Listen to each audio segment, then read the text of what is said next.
Hello, everyone. Welcome to A Garden a Day with Maidenbrock Gardens, where we explore the world one garden at a time. Today is November 27th. Happy Thanksgiving, dear listeners. For my American listeners, I hope you enjoy the day. Don't forget to wear your stretchy pants. We follow a lot of traditions in our household on Thanksgiving. We keep the same menu every year, and believe me, if I change it, I hear about it. So I do not dare. I'm still hearing about the year I did not make corn pudding. It was years and years ago. I don't remember how many, but my goodness, I can't live it down. We also watch the Macy's Thanksgiving Day Parade and the dog show. Or I should say, they're on in the background. I'm the cook, so I don't actually get a chance to watch them.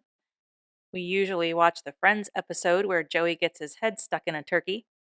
I do try to stop and watch that one. It's a pretty good one. Then at night, after all the dishes are done, when the day is over, my husband and I watch Planes, Trains, and Automobiles. Steve Martin and John Candy. You can't really beat that. It's the Thanksgiving version of It's a Wonderful Life.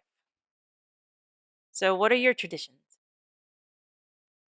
The Pilgrims usually get credit for America's first Thanksgiving, but they just have better PR, that's all. The first official Thanksgiving in the English colonies was held at Berkeley Plantation in Charles City, Virginia. And that is where we are going for today's garden exploration. That first Thanksgiving occurred in December of 1619, a year before the passengers on the Mayflower arrived in what is now Massachusetts, and almost 2 years before the Thanksgiving feast we all know so well. Captain John Woodleaf and 35 settlers voyaged across the ocean on the good ship Margaret. They departed Bristol, England on September 16th, 1619, and toward the end of November arrived in the Chesapeake Bay. They entered Hampton Roads on November 30th and then continued on to the Berkeley site of the James River. They dropped anchor at Berkeley on December 4th, 1619. The men rowed ashore, and as instructed by their benefactors, the London Company, they knelt on the ground to pray. Captain Woodleaf is said to have prayed, "We ordain that this day of our ship's arrival, at the place assigned for plantation in the land of Virginia, shall be yearly and perpetually kept holy as a day of thanksgiving to Almighty God." And that became the first Thanksgiving.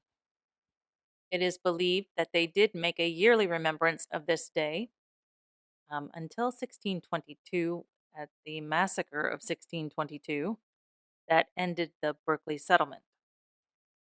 In 1958, the Jameson family, the owners of Berkeley Plantation, invited descendants of Captain John Woodleaf to join them at Berkeley to celebrate that first Thanksgiving. That was the beginning of what is now the Virginia Thanksgiving Festival, a yearly event held on the first Sunday of November to commemorate that first Thanksgiving Day. Today, Berkeley is a plantation home, open to visitors for much of the year. The brick home was built in 1726 on land owned by the Harrisons since 1691.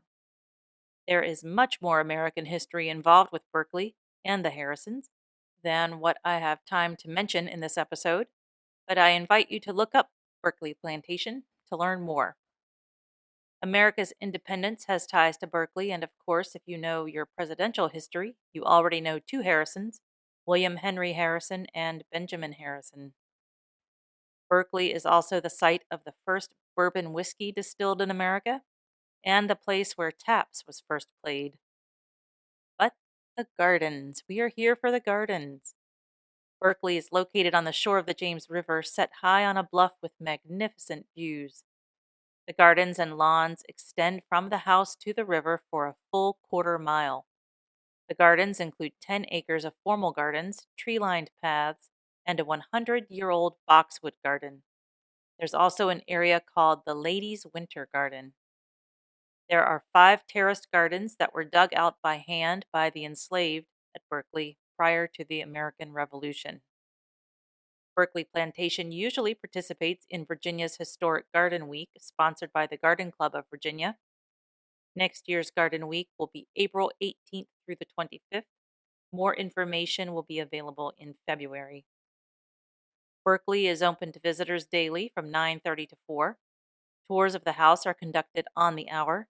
The gardens and grounds are open to explore at your own pace.